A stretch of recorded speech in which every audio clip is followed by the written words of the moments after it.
Even as the classified documents case is heading toward trial, Jack Smith isn't slowing down on the other case that the DOJ is overseeing, the investigation into the events leading up to the January 6th insurrection at the Capitol. Smith has just subpoenaed the Arizona Secretary of State's office in yet another state where Trump made a concerted effort to subvert the election results.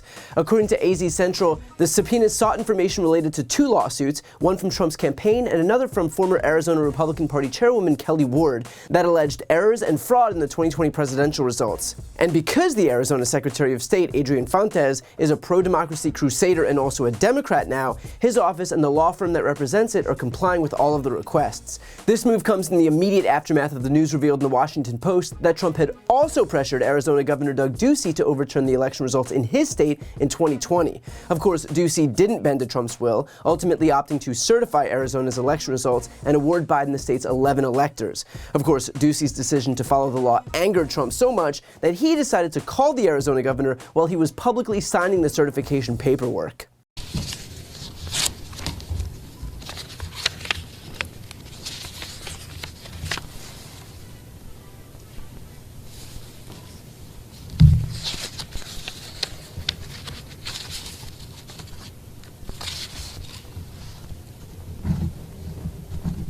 And when asked about this moment at a press conference, Ducey stated that he kept his conversations with the former president in confidence, which is code for, please, dear God, keep me out of this because everything Donald Trump touches turns into a legal hellhole. Have you spoken with him about Arizona's election results? Did he ask you at any point not to sign that certification? So it was the White House calling during the election results. Well, you don't know because any call that comes out from the White House is through a switchboard. So I was at a public ceremony doing an official act. So regardless of who was calling, I was not going to answer the phone at that moment. But immediately thereafter, after the event, I called back to the White House, and it was the president. What did you and the president discuss? Well, I keep my conversations with the president in confidence, and I'm going to continue to keep that policy. And yet, with all of that said, there's still no public indication thus far that Jack Smith has issued a subpoena for Doug Ducey. The most recent update that we'd gotten was when Ducey admitted to a donor earlier this year that neither Smith nor the DOJ had contacted him. When his spokesman was asked for an update since that comment, his spokesman avoided answering directly, stating and said, quote, frankly, nothing here is new, nor is it news to anyone following this issue since 2020. Governor Ducey defended the results of Arizona's 2020 election, he certified the election, and he made it clear that the certification provided a trigger for credible complaints backed by evidence to be brought forward.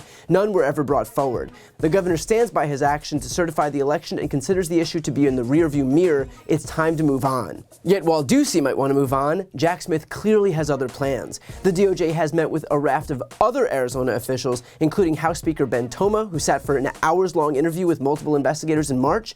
Senate President Warren Peterson and two Senate colleagues also received subpoenas in February, and former State Senate President Karen Finn and State Senator Kelly Townsend were also subpoenaed by the FBI. All of which is to say, it looks like Jack Smith is leaving no stone unturned in Arizona. And of course, his probe extends far beyond Arizona. Between November 2020 and January 2021, Trump called Republicans across the country, hoping to force them to change the outcome of the election. Most famously, Trump pushed Georgia Secretary of State Brad Raffensperger to find 11,780 votes that didn't exist that would overturn the election results in Georgia, a crime that Trump is currently facing imminent indictment for in Fulton County at the hands of Fani Willis, and that Jack Smith is undoubtedly looking at in his investigation as well. Why? Because he was dumb enough to allow that crime to be captured on an audio recording of the call. We have won this election in Georgia based on all of this. And there's nothing wrong with saying that, Brad. You know, I mean, having a correct, the people of Georgia are angry. And these numbers are going to be repeated on Monday night, along with others that we're going to have by that time, which are much more substantial even. And the people of Georgia are angry. The people of the country are angry. And there's nothing wrong with saying that, you know, that you've recalculated. Well, Mr. President, the challenge that you have is the data you have is wrong. Now, do you think it's possible that they shredded ballots in Fulton County? Because that's what the rumor is. And also that Dominion took out machines. That Dominion is really moving fast to get rid of their machinery. Do you know anything about that? Because that's illegal. This is Ryan, Germany. No, Dominion has not moved any machinery out of Fulton County. We're having. Well, but have they moved? Have they moved the inner parts of the machines and replaced them with other parts? No. You sure, Ryan? I'm sure. You should want to have an accurate election. And you're a Republican. We believe that we do have an accurate election. No, I know you don't. No, you don't. You don't have. Not even close. You're off by hundreds of thousands of votes. You know what they did, and you're not reporting it. That's a criminal offense. And you can't let that happen. That's a big risk to you and to Ryan, your lawyer. That's a big risk. But they are shredding ballots, in my opinion, based on what I've heard, and they are removing machinery, and they're moving it as fast as they can, both of which are criminal fines, and you can't let it happen, and you are letting it happen. I'm notifying you that you're letting it happen. So, look, all I want to do is this. I just want to find 11,780 votes, which is one more than we have, because we won the state.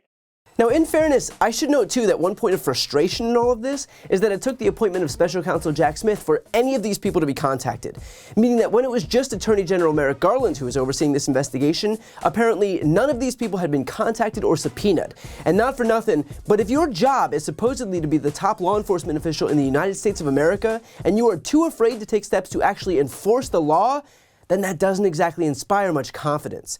Of course, Merrick Garland's whole thing has been that he never wanted to give the appearance of overseeing a politicized investigation. But here's the thing, when you are so worried about optics as it relates to political parties that you opt instead to do nothing, then guess what? You're still allowing politics to impact your investigation. Overcorrecting by deferring to Trump is still a form of politicization, only in that instance, it is in favor of the guy who committed the crime. But luckily, we're at a point now where we do have a capable prosecutor in charge, one who isn't more focused on what Fox News might say and is instead focused on what the law says. And at the end of the day, that's what matters. Because while Trump will undoubtedly attempt to try this case in the court of public opinion, where he can lie and obfuscate and distort and deflect with impunity, it is the courtroom that matters. It's the courtroom where he and his lawyers will be forced to tell the truth, and it's the courtroom where we'll finally see some accountability for a lifelong con man who has relied far too long on the impotence of our legal system. A legal system that finally seems equipped to take him down. Before you go, I need some help. Please subscribe to this channel and do your part to help grow the progressive media ecosystem. I don't do sponsorships or paid ads, I won't ask for money, but just subscribing to this channel goes a really long way, and it helps get the message out to more people. The subscribe button is right here on the screen. You can also subscribe to my Spanish language channel, which I made to reach those crucial Spanish-speaking voters. That link is on the screen too. And finally, if you want to listen to my audio podcast, you can follow that link as well. Thanks so much for watching.